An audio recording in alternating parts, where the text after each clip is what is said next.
La réserve naturelle volontaire de l'Ilvalde à Sélestat, c'est 2000 hectares de roselières, prairies, forêts et près de 470 espèces animales et végétales. Un véritable joyau urbain dans un écrin de verdure, se félicite la centaine de propriétaires du site. Car la particularité de l'endroit repose avant tout sur l'engagement de tous. Il y avait une volonté municipale, une volonté politique forte à la base.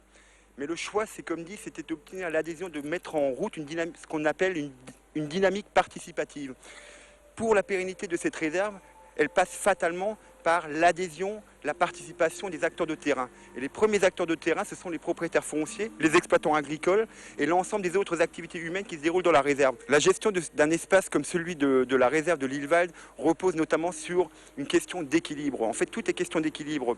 Équilibre entre la diversité d'habitats qu'on a dans ce milieu, donc habitat forestier, milieu ouvert, milieu terrestre, milieu aquatique, milieu palustre, équilibre entre les différentes activités humaines qui continuent à s'y exercer, l'approche naturaliste, puisqu'il y a beaucoup d'associations et de passionnés qui viennent dans l'Ilvalde. Et il faut toujours chercher à trouver le bon équilibre entre tous ces enjeux qui parfois peuvent paraître un peu contradictoires. Autre élément essentiel à cette biodiversité, l'île.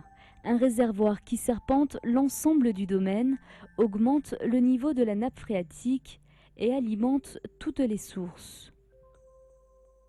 Ce réseau important de cours d'eau conditionne totalement le fonctionnement de la réserve naturelle et notamment le système d'inondation totalement naturel qui arrive donc chaque année, en général à la fin du printemps, et qui inonde la totalité du site. Donc les 2000 hectares se retrouvent sous eau, aussi bien la forêt que les milieux ouverts. Ce que le public perçoit, c'est pas tant les espèces floristiques, parce que ça c'est plutôt en fait les naturalistes expérimentés qui connaissent ces plantes-là, qui sont pas forcément très visibles.